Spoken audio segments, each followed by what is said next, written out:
Uma mulher é estuprada a cada 11 minutos. 5 mulheres são espancadas a cada 11 minutos. Um feminicídio ocorre a cada 2 horas. 503 mulheres são agredidas a cada hora no Brasil. Eis uma contradição de uma sociedade que se declara 87% cristã e, ao mesmo tempo, ocupa o 5º lugar no ranking mundial dos países mais violentos contra as mulheres. Mas afinal, como nós, igreja, vamos lidar com esse assunto? Até quando vamos nos silenciar a respeito da violência doméstica entre as famílias da igreja? Esse é o episódio do Papo de Pijama de hoje. Roda a vinheta.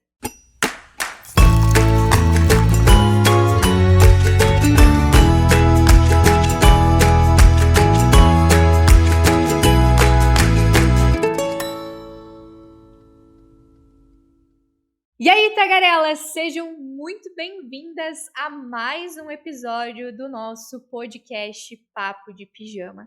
E hoje nós temos um episódio muito forte, um episódio que talvez já logo no início dá um embrulho no estômago falarmos sobre um assunto muito difícil, mas muito importante que precisamos trazer para a nossa mesa, trazer para a nossa conversa.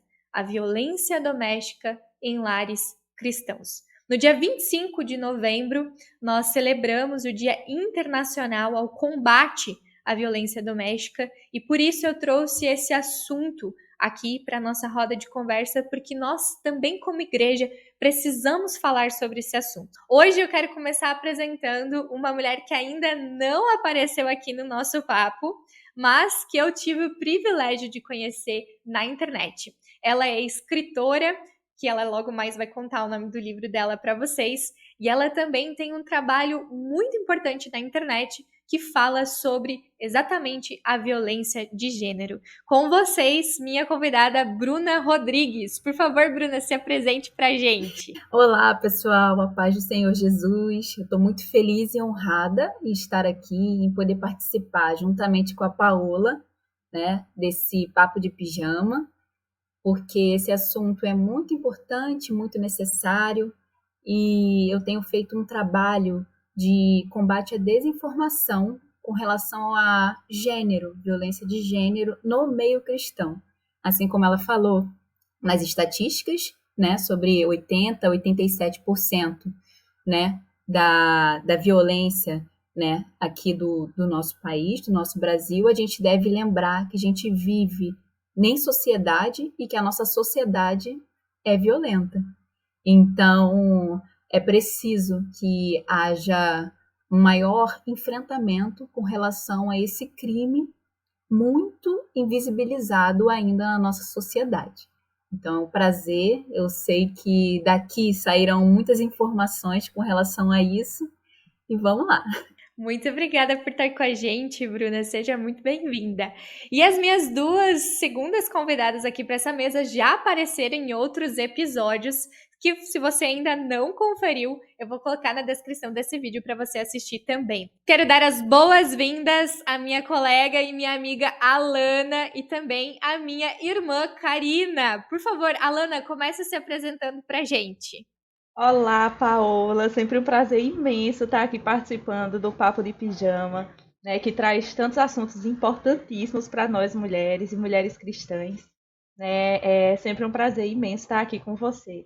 Eu me chamo Alana, né, tenho 29 anos, sou aqui de João Pessoa, da Paraíba, e trabalho com mulheres na internet, né, produzindo conteúdo sobre feminilidade bíblica, sobre teologia, uma teologia voltada para a mulher, com um olhar sensível à causa da mulher, né? E eu também já escrevi um e-book sobre feminilidade, feminismo e trabalho com esses temas na internet. E dentro desse universo, eu também tenho trabalhado sobre a questão da violência contra a mulher de uma forma geral, a violência doméstica contra as mulheres.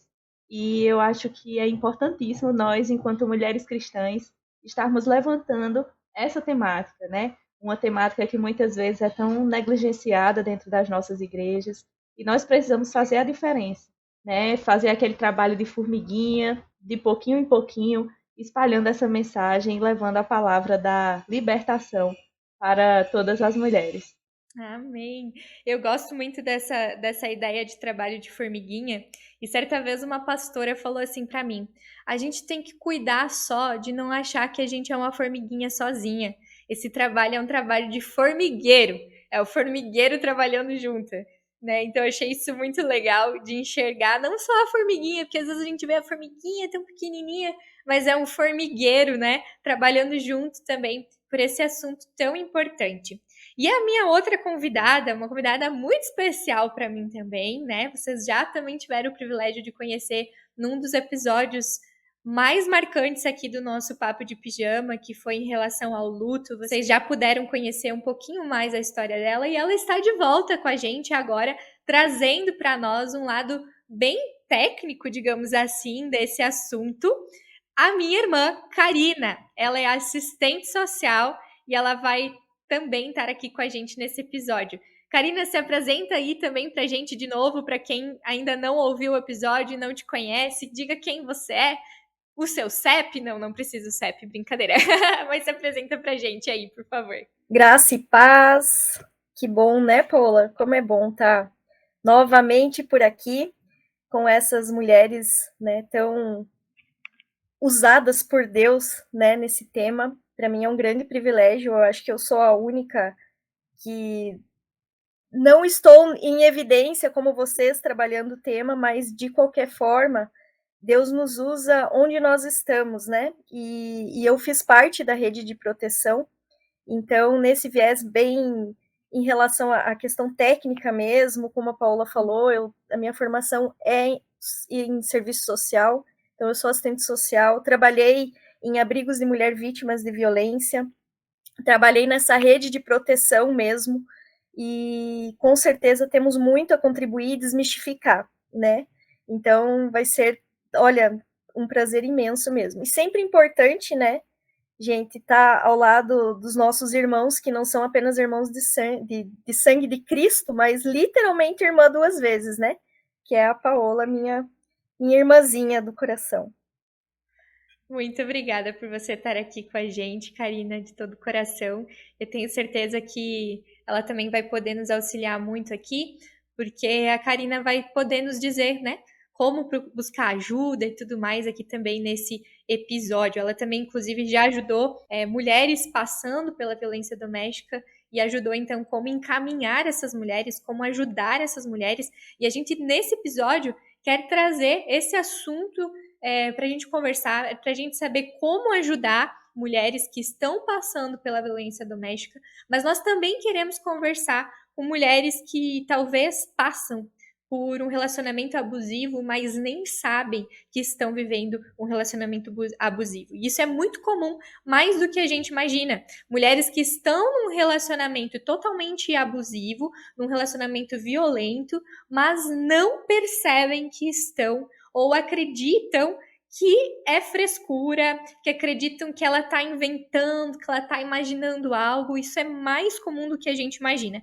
Então, para a gente começar o nosso papo, eu acho que a gente precisa começar definindo o que caracteriza uma violência doméstica. Caracteriza quais são as características da violência doméstica e o que é uma violência doméstica.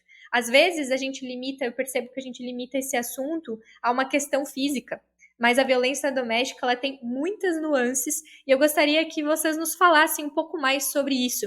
O que caracteriza uma violência doméstica? Tá. Eu vou dar uma lida rapidinho no conceito, né, sobre a violência doméstica aqui para vocês entenderem. Como a pergunta foi o que caracteriza a violência doméstica, eu acho importante que se entenda primeiro o conceito, né? Por definição, a violência doméstica é qualquer ação ou omissão baseada no gênero que lhe cause morte, lesão, sofrimento físico, sexual, psicológico ou dano moral e patrimonial.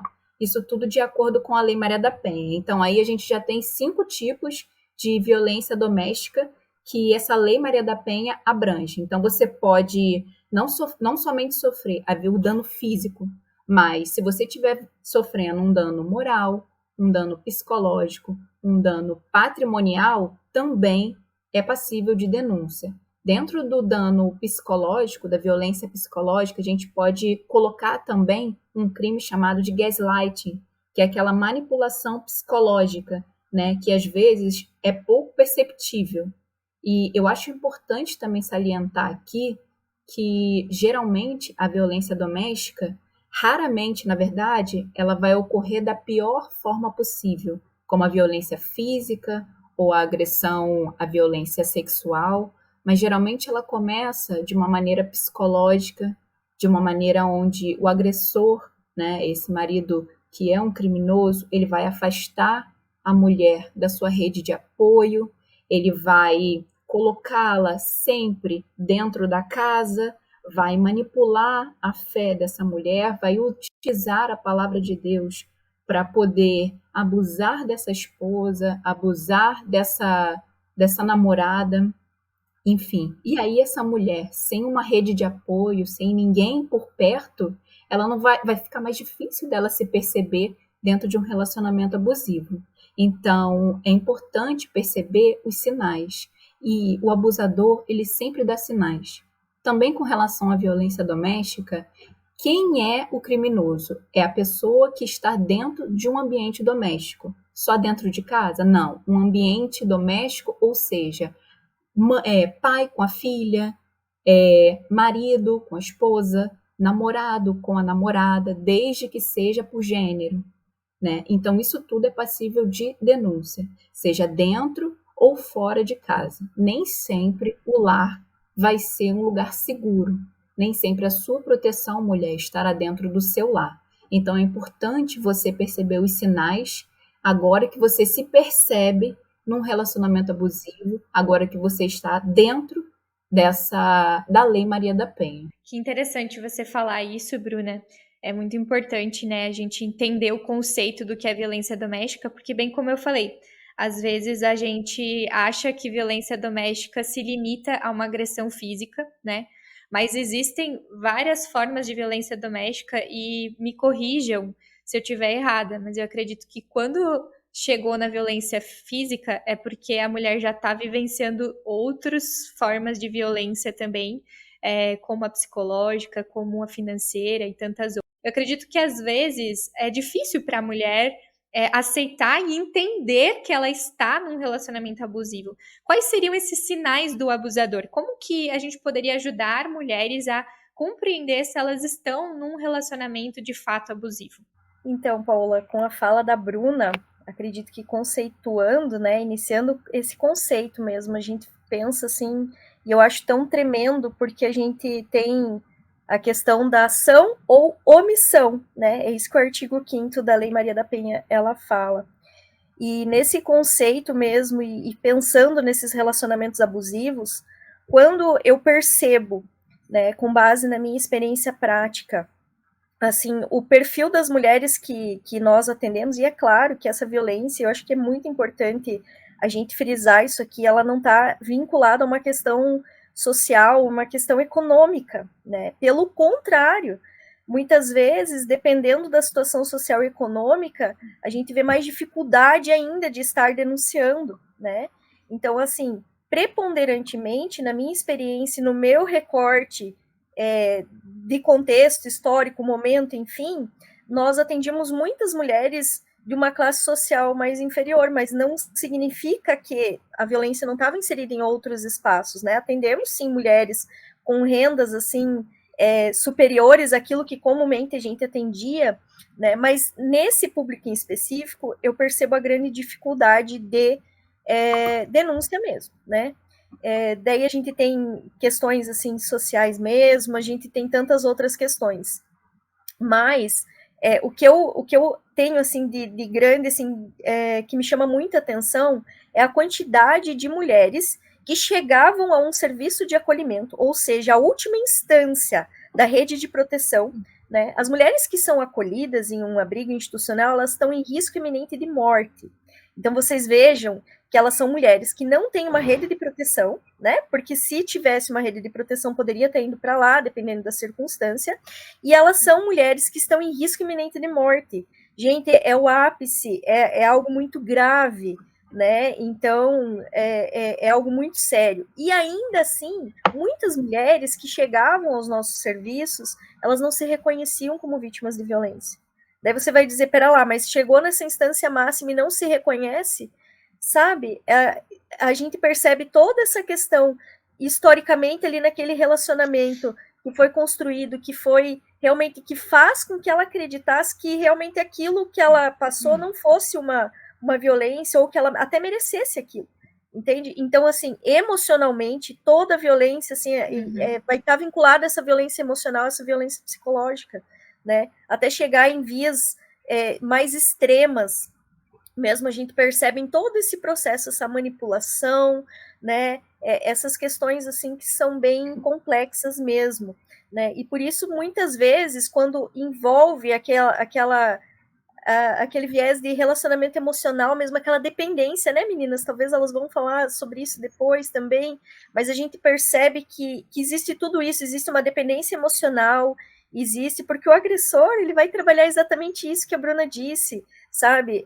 Isola, não, você não pode, sem mim, você não consegue, você não presta, você é isso, você é aquilo, sempre depreciando essa mulher, né? Sempre tentando inferiorizar ela, mesmo para que ele consiga realmente isolá-la de tudo, isolá-la da sua rede de proteção, para que ele consiga, de fato, né, ainda cometer esses crimes realmente, sabe? Então é muito sério, e são sinais, como a Paula disse, assim, e se algo te incomoda, eu acredito que em um relacionamento, né, nós somos adultos, em um relacionamento interpessoal, indiferente se é casal, se são irmãos, enfim, não importa. A comunicação, conversar sobre, se algo me incomoda, né, gente? Então, eu acredito que isso é de extrema importância. E se a pessoa não me ouve, se a pessoa não consegue compreender o que eu sinto, não sabe minimamente, eu acredito que é importante a gente se alertar para esses sinais, né? E geralmente esse perfil ele é muito forte em relação a isso, né? Ciúmes, isolar, sabe? Então, acredito que sejam essas coisas que se destacam para mim. E é muito interessante isso que você falou, né, Karina, a questão dos ciúmes, porque a gente tem uma falsa ideia na nossa sociedade de que quem ama é ciumento. E aí esse cuidado vira, na verdade, uma espécie de possessão, como se aquela pessoa, né, nesse relacionamento pertencesse a você e você fosse dono daquela pessoa, e a gente confunde muitas vezes os ciúmes possessivo em amor, né? E às vezes, infelizmente, essa é a única forma que aquela mulher conhece o que é amor. Então, mulheres, hoje eu quero dizer para vocês que nesse episódio nós queremos te apresentar uma outra forma de amor. A forma de amor que é perfeita em Jesus Cristo e que nos traz uma realidade de liberdade também para esse contexto de violência. Vocês concordam com isso? Como é que vocês percebem esse assunto também aí nas igrejas de vocês? Como é que é isso para vocês, meninas? Eu acredito que da mesma forma que a violência doméstica, né, ela não escolhe classe social, ela não escolhe grau de conhecimento, ela também não escolhe religião, né? E muitas vezes as pessoas estão se iludindo, achando que porque as pessoas estão dentro das igrejas, porque os homens são cristãos, porque as mulheres estão em um ambiente religioso, elas estão imunes a passarem por esse tipo de problema, né, a serem vítimas desses crimes, né? E eu acho que muito disso, muito dessa ilusão, muito dessa percepção errada de que nós mulheres cristãs estamos imunes e que os homens cristãos estão também imunes de se tornarem agressores, né? Se deve pelo fato de que muitas vezes esse tema é negligenciado dentro das nossas igrejas. Muitas vezes a gente não vê esse tema sendo falado, esse tema sendo debatido, sendo discutido. E quando ele surge, eventualmente, é muito difícil as pessoas saberem lidar, as pessoas saberem realmente agir de uma maneira eficaz, de uma maneira séria, de uma maneira prática, para combater tudo isso, né? E isso é muito sério. Eu acredito que o tema da violência doméstica, inclusive, só abrindo um parênteses para falar para vocês um exemplo do que aconteceu comigo alguns anos atrás. Eu acho, antes da pandemia, exatamente antes, assim, eu acho que foi 1 mês, 2 meses antes. a gente já estava começando a ver as notícias do que estava rolando pelo mundo afora em relação à pandemia. Nós fizemos, eu liderei na minha igreja e toda a rede de mulheres, a gente se juntou e fez uma capacitação para as líderes sobre o combate e prevenção à violência doméstica. Então, as líderes que trabalhavam com mulheres, líderes de célula, a gente fez esse treinamento, essa capacitação. E enquanto eu estava lá, colocando banner, organizando direitinho, um senhor, eu acho que na faixa dos seus 60 anos, olhou assim para aquilo tudo, o banner, né, falando sobre a questão da violência contra a mulher, da violência doméstica. Aí fez, meu Deus, que perda de tempo. Por que vocês estão falando sobre isso aqui na igreja? Isso não existe dentro da igreja. Para que vocês estão falando sobre esse assunto aqui se isso não existe? Aí eu olhei assim para a cara dele, aí ele saiu, né? Aí eu, Senhor, dai-me domínio próprio nesse momento, né? Porque infelizmente é uma concepção errada, né? É uma concepção bastante errada e inclusive os próprios pastores, os próprios líderes também têm essa impressão. Eu estou lendo junto com o meu clube de leitura esse livro aqui, Refúgio Bem Presente, que fala também sobre essa questão da violência doméstica dentro das igrejas, né? Esse livro é muito bom, ele funciona como se fosse assim uma capacitação para pastores e lideranças. E aí, em um certo momento, a autora fala que as mulheres sofrem violência a cada minuto, a cada instante. E que por dia as linhas telefônicas de denúncia recebem várias ligações de denúncias referentes à violência contra a mulher, a violência doméstica. Mas aí ela levanta esse questionamento. Se você for perguntar a um pastor quantas vezes uma mulher vítima de violência foi até ele pedindo ajuda, ele vai contar nos dedos de uma mão. Porque as mulheres não veem esse suporte. Por quê? Medo de serem julgadas, medo de serem culpabilizadas, medo de serem responsabilizadas. Aí ela fala da desproporcionalidade que esse dado existe. Ela, como é uma autora americana, ela usou dados americanos. Ela falou que por dia tantas mulheres ligam em redes de apoio, em delegacias para denunciar, e por dia várias mulheres sofrem algum tipo de violência. E que se você for perguntar a algum pastor, quantas mulheres esse ano, agora que nós estamos chegando no fim do ano, se a gente chegar para o pastor da nossa igreja, quantas mulheres esse ano chegaram para o senhor alegando serem vítimas de violência, né? Falando sobre esses casos? Ele vai dizer, não aconteceu, ou então uma, duas. É muito raro, é muito difícil. E ao mesmo tempo não é muito raro nem muito difícil acontecer. Então a conta não bate, né? Essa conta não fecha. E tem algum problema nisso por trás, né? É interessante tu trazer esse assunto, Alana, porque eu tô lendo o livro O Grito de Eva, né? E aí, nesse livro também aborda muito essa questão de mulheres dentro da igreja que passaram por essa questão e que não encontraram na igreja uma rede de apoio. E aí, por exemplo, a gente trouxe a Karina aqui, né, que trabalhava com abrigos. E quantas mulheres não encontraram um abrigo dentro da sua própria igreja, dentro do seu próprio, do lugar onde deveria ser um lugar seguro, da sua própria casa, né? E isso é muito interessante a gente perceber quando a gente olha os números. Eu trouxe aqui umas estatísticas. Alguns estudos apontam que 40% das mulheres que são vítimas de agressões físicas no Brasil, físicas e verbais, elas são evangélicas.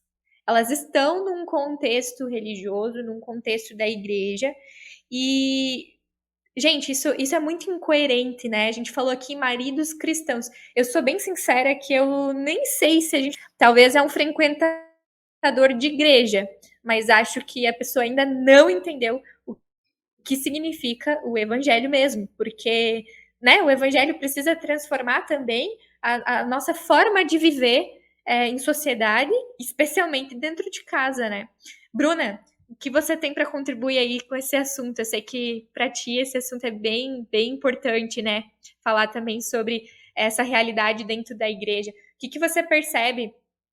Por que você acredita que a igreja, ela muitas vezes é um lugar onde a gente esconde esse assunto e ela é um lugar, muitas vezes, que até silencia mulheres, né? Que é o que você fala no teu livro, Silenciadas em Nome de Deus.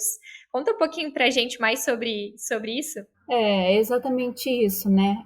Nas pesquisas, nos dados estatísticos, no convívio com algumas mulheres de lares cristãos, né, onde tanto a esposa quanto o marido se auto-intitulam cristãos, a gente vê que existe um silenciamento por parte de igrejas e comunidades de fé. Então, infelizmente, igrejas têm silenciado vítimas. E aí, esses maridos agressores, eu falo maridos por quê? Porque a mulher, geralmente, que sofre violência doméstica e ela geralmente não se percebe nessa situação de violência, ela é uma mulher casada, né? Estatisticamente, ela é uma mulher casada, ela é uma mulher cristã e ela é uma mulher que não consegue entender o que é a questão da submissão bíblica. Ela entende, então, que se submeter ao marido é se submeter a tudo, inclusive a abusos e violências. Só que eu acho muito importante a gente salientar a diferença entre uma submissão e a subserviência. Ser subserviente é você servir ao outro de maneira humilhante ou degradante. E não é isso que a palavra de Deus orienta as mulheres casadas. Primeiro de tudo, a submissão ela deve fazer parte da vida de todo cristão. No mesmo capítulo que fala a respeito das mulheres serem submissas aos seus maridos, fala antes de tudo que nós devemos nos sujeitar uns aos outros. E a gente se sujeita a quem? A Deus, a gente se sujeita às autoridades constituídas e as mulheres, lá especificamente as casadas, o capítulo vai dizer que elas devem se submeter ao seu marido, que o seu marido, na verdade, irá entregar a essa esposa um amor sacrificial. Quando a gente vai fazer o estudo da submissão bíblica, a gente percebe que essa palavra submissão, que é um pouco intragável para a maioria das mulheres, a gente percebe que essa palavra no hebraico, ela é utilizada para se referir ao próprio Deus, como no Salmo 121, se eu não me engano, está lá: o Senhor é meu auxílio, o Senhor é meu socorro. E aí no hebraico vai usar essa palavra, né, Ezer Kenegdo, que fala exatamente sobre isso. E não existe sentido de inferioridade com relação a isso. É muito importante a gente perceber um contexto e não falar apenas de textos isolados, né? É importante que a igreja tenha um combate à desinformação e não silencie mais essas vítimas, mas que as acolha. Acolha tanto as vítimas quanto aos seus filhos e que denuncie esse homem. Na verdade, esse homem, ele é um criminoso. Porque se existem leis protetivas para a mulher, por que a igreja vai encobrir esse criminoso? Então, acredito eu que as mulheres que não chegue a informação correta da quantidade de mulheres que sofrem violência doméstica nos líderes religiosos por parte da falta de explicação ou de informação com relação à submissão feminina e porque os maridos também auto-intitulados cristãos acabam manipulando a fé dessa mulher, já que ela não tem o conhecimento correto a respeito desse assunto, e dizem para ela que elas devem se submeter a ele, que pelo bom procedimento no lar, que tudo ficará bem. E aí, quando essa mulher muitas das vezes vai pedir socorro e ajuda, né, nas comunidades de fé, nas igrejas, elas são orientadas a voltarem para o seu lar, elas são orientadas a orarem mais, são orientadas a jejuarem mais, porque pelo seu bom procedimento, esse marido agressor vai ser transformado. O Senhor faz a obra? Sim, a gente sabe que o Senhor faz a obra, mas a gente precisa também agir. Oração é a ação que a gente deve fazer também. Então a gente deve fazer a nossa parte para o Senhor fazer a parte dele. É orar e denunciar, né? Orar e denunciar. Eu acredito que a denúncia, ela precisa acontecer, né? E assim, essa questão sobre... Eu já vi muito e já aconselhei mulheres também que, infelizmente, foram aconselhadas de que, assim, não, você precisa, pela tua boa conduta, conquistar o teu marido para que o Senhor ganhe o seu marido. como se tivesse como toda a responsabilidade ali diante daquela mulher que já está sofrendo, que está passando por uma série de questões e que começa somente, ela então merece esse abuso, ela merece essa violência porque é ela que não tem uma boa conduta. E aí a gente vai enxergar várias frases, né, que a gente também ouve por aí, e eu acho muito triste quando a gente ouve isso também de outras mulheres, frases como, mas se apanhou é porque mereceu. Mas é porque ela não sei o quê, ela, né? E tentando justificar algo injustificável. E muitas vezes a própria palavra de Deus é usada para justificar ou para encobrir, né? E silenciar essa realidade que também pertence a muitos lares de famílias que se intitulam como cristãs, né? Eu queria trazer um ponto aqui antes de a gente abrir mais a conversa sobre a questão da submissão, porque é também um assunto que eu adoro estudar e é muito interessante, gente, quando a gente vê o gênero, que são muitos usados nesse caso e às vezes muito mal interpretados. A gente tem um texto que se refere a um catálogo doméstico. Isso é um gênero literário de carta, onde era muito comum, então, escrever diretrizes de como se deve acontecer os relacionamentos familiares, né? E, gente, é uma novidade bíblica Paulo escrever para os maridos. Porque para a mulher, na época, para a mulher, para os escravos, né, da época, eles já eram submissos, eles já praticavam isso já era algo comum da própria realidade e da sua própria condição social, da sua própria condição de ser mulher naquela época, de ser escravo naquela época. Então, quando Paulo escreve isso para as mulheres, não é nenhuma novidade. Agora, escrever para os homens de que eles precisam amar a sua esposa como Cristo amou a igreja é uma novidade cristã que é direcionada aos homens, onde a gente não vê isso dentro, né, desse contexto e dentro desse gênero literário fora da Bíblia, entende? E lembrando, como a Bruna aqui bem colocou, né, uma submissão que é mútua, uma submissão que antes do versículo mulheres sejam submissas foi falado sejam submissos uns aos outros. Nós somos chamados a sermos submissos numa comunidade de fé uns aos outros, né? E eu acho que esse grande desafio do ser humano, né, é a gente conseguir abrir mão pelo outro. E isso, queridas, submissão não tem a ver com o que a Bruna falou, não sei falar a palavra. Não tem a ver com isso, mas, né, tem a ver com o doar-se. Martinho Lutero diz assim, ó, o cristão é um senhor perfeitamente livre de tudo. A ninguém se sujeita. O cristão é um servo perfeitamente zeloso em tudo. Sujeita-se a todos. É sobre o cristão, não é só sobre a mulher. Se isso realmente tem contribuído e o que mais que a igreja tem se silenciado ou que ela tem deixado de fazer para acolher essas mulheres. Vocês que aconselham mulheres aí, quiserem compartilhar um pouquinho, né? Claro, sem abrir identidade delas, mas contando um pouquinho também sobre essa realidade. Como que vocês enxergam isso? Eu acredito que a palavra do Senhor, ela é libertadora, né? A palavra do Senhor, ela nos liberta de falsos entendimentos, de falsas convicções, nos liberta de nós mesmas, dos nossos pecados. Mas, se ela for usada de uma forma equivocada, ela pode ser um grande meio de aprisionamento, né? Se ela for usada de maneira equivocada, fora dos padrões do Senhor.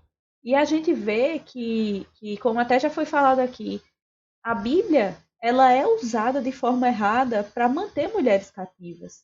Infelizmente, esse instrumento, né, que Deus nos deu para nos libertar, e eu creio piamente que Deus ele quer nos libertar dos nossos pecados e das consequências dos pecados, das consequências sociais, por exemplo, que a violência doméstica é uma das consequências da queda, do pecado da humanidade. Mas existem alguns versículos, né? Eu estava até, enquanto vocês estavam falando, eu estava até separando aqui alguns versículos, né? Que, além desse versículo da submissão bíblica, são versículos que são constantemente utilizados, né? Por exemplo, né? 1 Pedro 3, do 1 ao 2. né? Do mesmo modo, mulheres, sujeite-se cada um ao seu marido, a fim de que, se ele não obedece à palavra, seja ganho sem palavras, pelo procedimento da sua mulher, observando a conduta honesta e respeitosa de vocês. Né? Ou seja, num contexto de violência, é muito fácil um pastor, um líder, um conselheiro chegar e dizer: olhe, se o seu marido não está mudando, você está conversando e ele continua violento, continua lhe agredindo, toque ele pelo seu comportamento, né? Ganhe ele sem palavras, né? Se sujeite a isso, fique quietinha, né? Observando a conduta honesta e respeitosa sua, observando o seu jeito de se submeter a ele, ele vai parar. Então, muitas vezes, né, as pessoas se preocupam mais em manter um casamento de aparência do que no bem-estar do corpo de Cristo, né, no bem-estar daquela mulher que faz parte do corpo de Cristo. E nesse livro também que eu estou lendo, Refúgio Bem Presente, a autora fala que para Deus é mais importante a integridade de um ser humano do que a integridade de um casamento que já acabou faz tempo. Porque um casamento que é perpetuado por violência, ele não existe, né? Ele já, os seus votos, todo o seu compromisso feito no altar já foi quebrado, né? O seu compromisso de respeito mútuo, de amor mútuo já quebrou. E muitas vezes as pessoas se preocupam mais em manter um casamento de aparência somente para dizer que, não, no cristianismo não existe divórcio, né? A gente não pode incentivar mulheres a se divorciarem, a saírem desse contexto. E muitas vezes colocam a instituição casamento acima da integridade, da dignidade de um ser humano. E isso é totalmente errado, é totalmente assim surreal, né? Então, por exemplo, outros versículos que são muito usados, eu estava até lendo alguns também, versículos que falam sobre a humildade. Por exemplo, Filipenses 2:3, já vi sendo usado nesse contexto, né? Não façam nada por ambição egoísta ou vaidade, mas humildemente considerem os outros superiores a vocês mesmos, né? Essa humildade que é uma virtude cristã sendo comparada à humilhação. Porque a pessoa se submeter a um relacionamento violento, a um relacionamento abusivo, não é sinônimo de humildade, é sinônimo de humilhação, né? E muitas vezes essa humildade ela é usada como pretexto para a mulher permanecer humilhada em um relacionamento, né? Então, outro versículo, por exemplo, Efésios 4:2, sejam completamente humildes e dóceis e sejam pacientes, suportando uns aos outros com amor, né? Então, esse conceito de humildade também é muito usado nesse contexto, né? Para dizer, mulheres, permaneçam humildes nos seus relacionamentos, permaneçam ali sujeitas a essa situação, porque Deus vai lhe honrar, porque Deus vai mudar o seu marido, Deus vai fazer um milagre. A gente sabe que Deus pode tudo, né? Que Deus pode mudar pessoas, que Deus pode fazer milagres. Mas a gente vai pagar para ver, né? Se essa pessoa vai mudar ou se essa mulher vai acabar morrendo nas mãos do seu agressor. Porque o ciclo da violência, quanto mais ele se repete, mais é a chance dele culminar em um feminicídio. E a gente sabe disso. Então a gente vai deixar, em nome de uma humildade, né? Que na verdade não é humildade, é humilhação, né? Mas em nome de uma dita humildade religiosa, de um dito conceito religioso, a gente vai deixar uma vida em risco em prol de uma aparência, em prol de considerar, né, a instituição casamento mais valiosa do que um ser humano. Então, isso é muito surreal e isso existe muito e eu fico muito triste porque toda vez que eu abro a Bíblia eu vejo palavras de libertação para nós mulheres. Eu vejo palavras que quebram os grilhões, que quebram as correntes. E meu coração se entristece muito quando eu vejo essa mesma palavra sendo utilizada para manter mulheres em cativeiro. Infelizmente, isso acontece muito e, infelizmente, a Bíblia é muito usada para que mulheres permaneçam em contextos abusivos, usadas de maneira equivocada. Porque se você for olhar a palavra do Senhor, ela é sumariamente e totalmente contra todo tipo de violência, né? Principalmente quando se refere à mulher. Você até citou, né? O texto também de 1 Pedro. As pessoas focam tanto nessa primeira parte sobre a beleza da mulher, sobre a sujeição da mulher, mas quando chega lá no versículo 7, 1 Pedro diz. E se o homem não honrar a sua esposa, ele não está falando nem necessariamente de violência física, ele não chega nem ao extremo. É no mínimo. Maridos, sejam sábios no convívio com as suas esposas, tratem-nas com honra. Ou seja, se o marido não honrar a esposa, não precisa nem chegar a bater nela, não precisa nem chegar a falar uma palavra áspera, violenta com ela, uma palavra abusiva com ela. Se não honrar a esposa, a oração, a palavra do Senhor diz, as orações desses homens são interrompidas. Então a gente vê que a palavra do Senhor, ela é completa. E que muitas vezes as pessoas pegam versículos isolados, selecionam um texto e dispensam outros, né, para que seja perpetuada ali uma conduta dentro do meio religioso. Ai, você citou o meu texto do coração aí, foi meu texto de exegese na minha faculdade, e um texto assim, nossa, é muito rico assim, porque a gente vê, né, 1 Pedro 3, 1 a 6 é uma recomendação às mulheres, e aí nós temos o versículo 7, e às vezes a gente olha, nossa, mas é só um versículo para os homens e 6 versículos para as mulheres. Mas, gente, esse versículo 7, de novo, aqui entra aquilo que eu já falei, é a novidade cristã dos catálogos domésticos, onde Pedro, ele coloca a honra para a mulher, que não tinha honra naquela época, como a novidade do evangelho que restaura também os relacionamentos e começa dentro de casa. E é muito interessante, né, como essa questão, como Pedro, ele entende que a maneira como a gente vive, como o homem respeita e honra a sua mulher, diretamente relacionado ao seu relacionamento com Deus. Então a pergunta é, e é por isso que eu tenho as minhas dificuldades de dizer, né, que o homem é cristão quando ele mata a sua esposa, porque o relacionamento com Cristo deve mudar também a nossa forma de viver, né?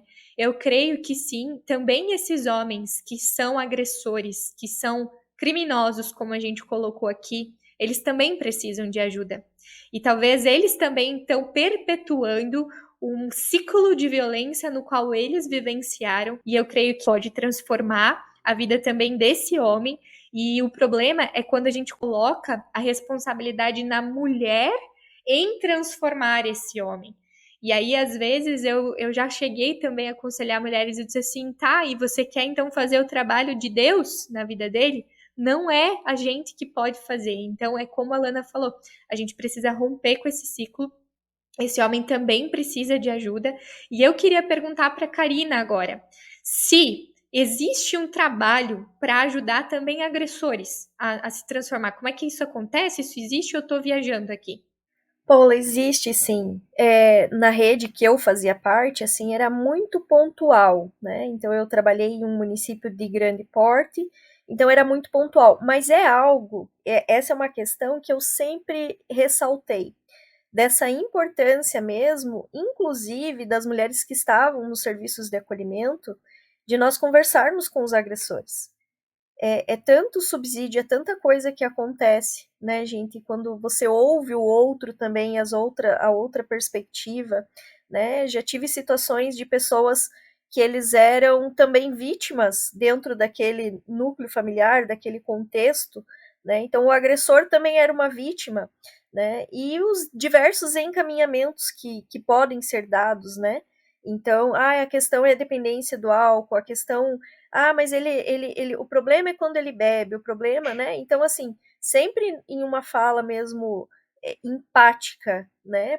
Em uma fala de você trabalhar realmente a questão da autoestima daquela mulher, trabalhar, mas também reconhecer que o que ela quer, esse empoderamento, né? Ele é necessário, né? Esse direcionamento, porque assim, gente, seja para romper, seja para estar ao lado, né, é algo que precisa ser construído e essa mulher precisa entender que ela tem essa possibilidade de decidir sobre a sua vida, né, porque tem o outro lado também, muitas vezes existem muitas pessoas que elas já acreditam que não, você tem que romper com a situação de violência, você tem que denunciar, você tem que, obviamente, gente, é isso que eu estou dizendo, mas existem situações, né, em que essa mulher, ela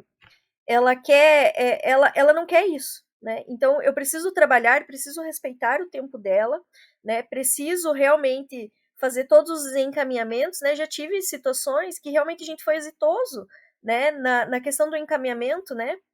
Era um caso de dependência química, e a gente conseguiu realmente encaminhar, e foi, nossa, foi tremendo a gente perceber aquilo que realmente aconteceu com o encaminhamento correto. É claro, gente, eu estou aqui pontuando casos assim que não são vias de regra, mas eu estou dizendo que é importante você ouvir, né? E hoje, o que eu vi em alguns casos, inclusive no município onde eu estou hoje, é um trabalho, mas aí é quando já existe uma pena, quando já existe, assim, é um trabalho mesmo nesse viés psicológico, né, realmente desse trabalho para romper com esse ciclo da violência. E quando você ouve, você percebe exatamente isso, que são pessoas que elas aprenderam a ser dessa forma, que elas vivenciaram situações de violência, né? Então é muito triste você pensar nesse ciclo, né? Que realmente acontece, e ele vai reproduzir, não adianta, é cíclico mesmo. E eu até estava me recordando de uma fala, e assim, além de ter a formação em serviço social, meu marido era pastor, né? Então eu já ouvi muitas falas em relação à questão de violência, e uma delas muito me chamou a atenção, porque era de uma líder, né? E não na nossa igreja, mas ela contou do seu passado, e ela, como líder do círculo de oração, né, de uma determinada denominação religiosa, ela contou algo assim que foi tão grave, porque foi uma violência física tão grande, né, que o maxilar dela, né, enfim, foi quebrado, coisas assim gravíssimas.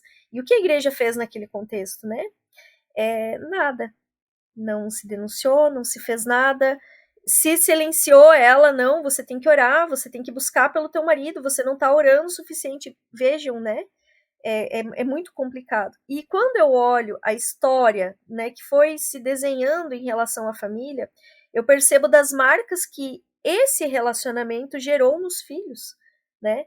Então, a possibilidade de haver esse ciclo realmente dos filhos reproduzindo isso também é muito grande, né? Então, assim, por isso que esse contexto, ele é tão necessário, né? E é como a Paola falou, hoje, se um caso chega desse, não é sempre uma questão de você ser, né, assistente social, ou você ser, não importa, né? Realmente denunciar, né? Realmente você trabalhar nesse viés, porque tem coisas absurdas acontecendo, e as pessoas sempre dizem, não, irmã, vamos orar, vamos, eu vou te ajudar em oração, mas não é só isso, gente, isso precisa ser rompido, né? Então, assim, eu particularmente vejo que seria fantástico, pena que ainda que a gente tenha uma legislação que fale sobre esses trabalhos, né? Aqui no Paraná também a gente tem algumas coisas em relação ao Tribunal de Justiça, em relação à questão de trabalhar com agressores, mas assim é algo muito pontual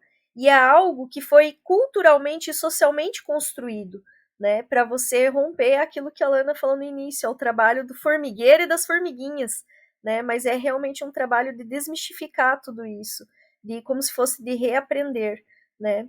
E quando eu olho para quem eu sou, a minha identidade em Cristo, que é o que vocês estavam mencionando, aquilo que Cristo realmente, quem eu sou em Cristo, eu percebo, e é por isso que muitas vezes nos meus atendimentos eu trabalhava nesse viés da autoestima, né? Eu percebo que Cristo quem eu sou extremamente importante, né? Então, como que eu vou aceitar certas situações, né? E isso, gente, é muito fragilizado hoje nas mulheres, né? Porque vem de relacionamentos, e vejam, às vezes na própria família, o pai, né? Você é isso, você é aquilo, ela trabalha sempre, ela vive naquilo, ela cresceu acreditando que ela não merecia, que ela não era nada, que ela dependia, que ela não podia nada, né? Enfim, e ela vai ter com certeza mais propensão a ter, né? Porque aí a gente pega uma conexão de quem foi, e eu vou escolher um marido que é parecido com o meu pai, né? Enfim,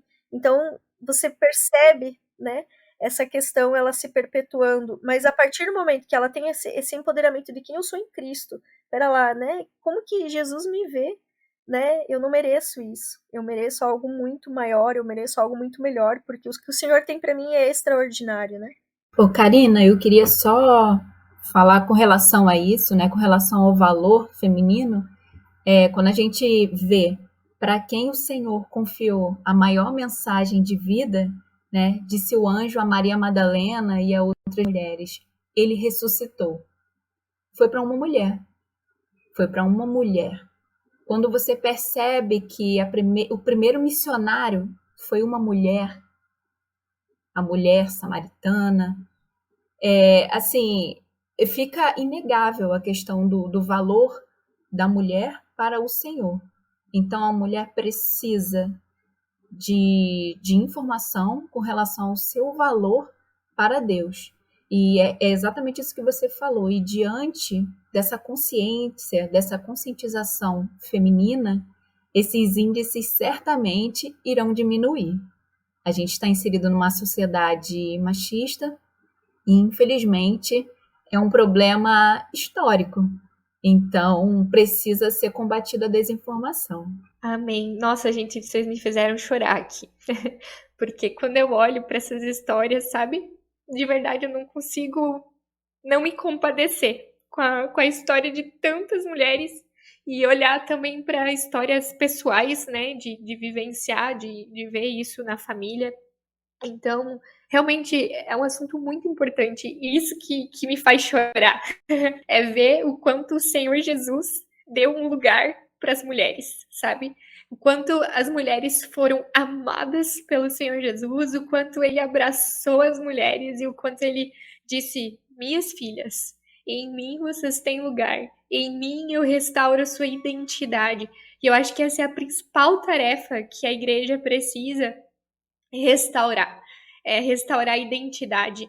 E eu tenho falado sobre isso, às vezes a gente bate tanto na tecla de qual é o papel da mulher e o que eu preciso, as minhas listas de checklists, e a gente esquece que a palavra de Deus ela não vem transformar apenas o que eu faço. A palavra de Deus me dá uma nova identidade. Eu sou uma nova criatura no Senhor Jesus. E tá ouvindo isso? Eu quero que, se você gravar essa parte de que você é valiosa diante do Senhor, de que você foi criada de forma única e que o Senhor te ama e o Senhor te restaura pela cruz, pela obra do Senhor Jesus Cristo, eu quero que você se agarre nessa verdade bíblica e que você busque ajuda. A sua igreja não te ajuda, não é o lugar onde você vai encontrar refúgio. Busque ajuda na sua cidade. Existem várias instâncias aí para você buscar ajuda. Eu quero que a Karina fale para nós quais são essas ajudas para a gente poder ir para o final do nosso episódio. E aí as meninas já vão preparando aqui uma mensagem final também para essas mulheres que são vítimas de violência e para mulheres que também querem ajudar mulheres que estão passando por isso. Karina, pode dar pra gente os encaminhamentos? O que uma mulher que não tem rede de apoio na sua igreja pode fazer? Onde que ela pode buscar ajuda? Então, cada município ele é diferente, né? Mas a grande porta de entrada dos serviços da política de assistência social é o CRAS, né? Então, o CRAS, ele é a grande porta de entrada. Ah, mas o meu marido, já aconteceu comigo, viu, gente? Ah, mas era cárcere privado, gente, né? Então, ela não podia sair de casa. Mas existem as agentes comunitárias de saúde, né? Então, assim, buscar pessoas dessa rede de proteção para que realmente você possa vir a ser atendida, né? Mas o CRAS, ele seria... É claro que o CREAS trabalha com a questão da violência, enfim. Mas eu estou falando de uma porta de entrada, simplificando sem falar tecnicamente aqui. Mas aonde praticamente você pode buscar essa ajuda. E com certeza eles vão te encaminhar de acordo com o teu município, né? E de acordo com a rede de proteção. Mas existe uma rede preparada. Existem pessoas prontas a ouvir, né, de forma empática, uma escuta qualificada realmente, né, e te apresentar todas as possibilidades de encaminhamento, né, o que é preciso é apenas, e até um ponto que as meninas mencionaram, e eu fiquei pensando, quantas pessoas chegam até nós, chegam a denunciar, mas e quantas não, né, porque às vezes não se sentem acolhidas, não se sentem amparadas, né, então, assim, mas existe denúncia, qualquer delegacia também consegue ser feita, existem municípios que têm as delegacias especializadas, né, delegacia da mulher, enfim, né? Municípios de maior porte, existem os centros de referência de atendimento à mulher, os CRAM, né? Então depende muito do contexto de cada município, mas o CRAS, dentro da política de assistência social, é aquele que vai poder apresentar as possibilidades e os encaminhamentos, né? Acredito que rapidamente seria essa a grande porta de entrada. Ótimo. Muito obrigada, Karina. Acho que é muito importante a gente trazer essa informação para você que está ouvindo esse episódio. E eu creio que as meninas também se colocam à disposição para conversar contigo sobre esse assunto, caso esse episódio tenha mexido aí em feridas da tua vida. Por favor, venha falar com a gente. Vou deixar o Instagram das meninas aqui embaixo também. Eu creio que elas também querem se abrir para isso. Então, vou deixar isso também aqui como um auxílio, uma ferramenta para vocês que estão ouvindo ou para você que precisa encaminhar alguém que está passando por essa situação. E, gente, eu creio que a gente precisa trazer um recado final agora, tanto para mulheres, mas também para a igreja. Eu acho que a igreja do Senhor precisa acordar, né? A igreja do Senhor precisa enxergar o corpo de Cristo que tem sofrido. E se o corpo de Cristo sofre, nós também sofremos e precisamos fazer algo. Eu queria encerrar com uma fala de vocês a respeito disso. Pode e deveria ser feito nessa luta e uma mensagem aí final para as mulheres que estão ouvindo a gente aí nesse episódio. Então, só complementando a fala da Karina, eu esqueci de falar que eu sou do Rio de Janeiro, e aqui no Rio de Janeiro, graças a Deus, existem políticas públicas para a promoção dos cuidados das mulheres. Então, existe, para você, mulher que é do Rio de Janeiro, eu te encorajo a entrar no site da Prefeitura da Mulher, lá na parte da mulher mesmo, eu não sei dizer exatamente como está escrito, existe uma cartilha chamada Tem Saída. E lá nessa cartilha tem todo um passo a passo sobre como denunciar, sobre o que fazer. Para além disso, em muitos outros estados do Brasil, existe um aplicativo chamado Maria da Penha Virtual, onde, na verdade, não é um aplicativo, é um site que funciona em forma de aplicativo, onde você consegue até a medida protetiva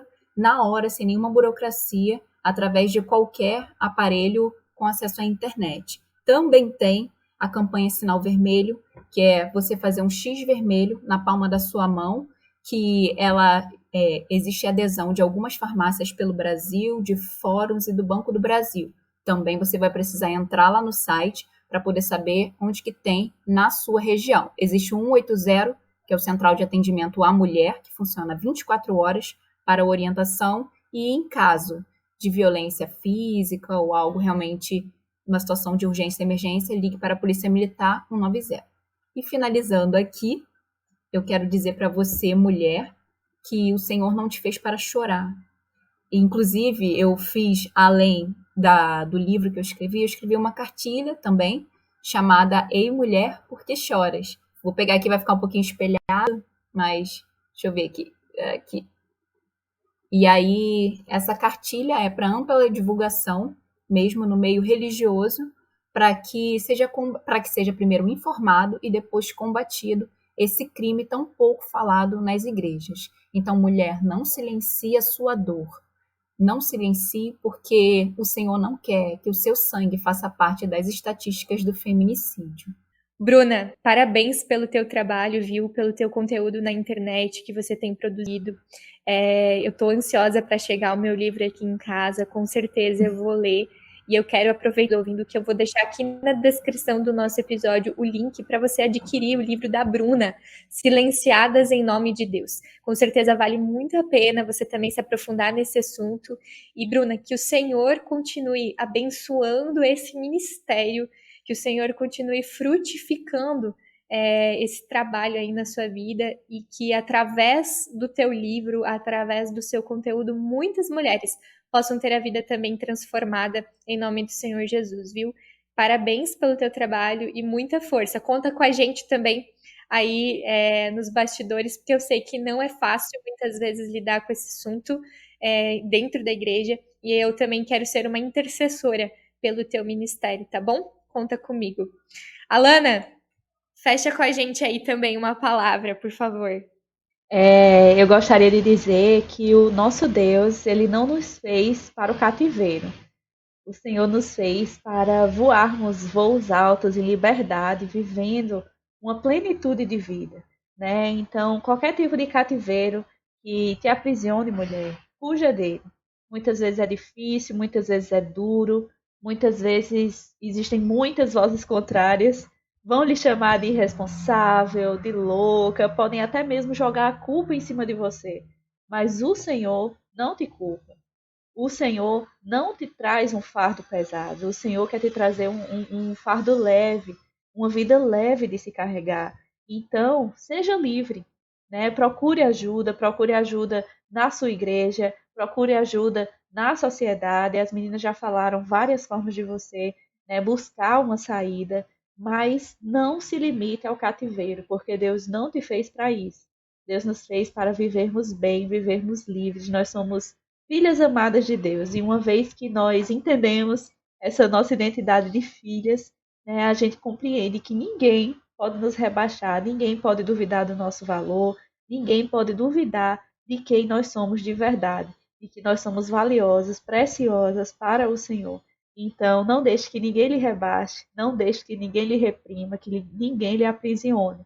Se o Deus Todo-Poderoso tem liberdade para proporcionar para você, né? Então, que nós possamos, juntas, estarmos firmes nessas verdades, né? Nós, mulheres, é importante a gente viver firmes nessas verdades. E, além disso, sermos usadas como um instrumento de Deus para atingir outras mulheres, né? Que a liberdade que nos alcance não fique em nós mesmas, mas que a gente possa propagar essa liberdade para cada vez mais mulheres e para que a gente possa ver esse movimento de libertação em uma sociedade tão opressora muitas vezes, mas que o Espírito Santo possa fluir como esse vento que vai para onde quer, esse vento impetuoso, e que esse vento espalhe essa liberdade aos quatro cantos do mundo. Glória a Deus, amém, gente, amém. Que episódio especial, viu? Um episódio aí que com certeza mexe com nossos sentimentos, né? Mexe com tudo. E eu hoje quero finalizar, a Alana estava falando nosso valor, a gente trouxe isso também aqui no episódio.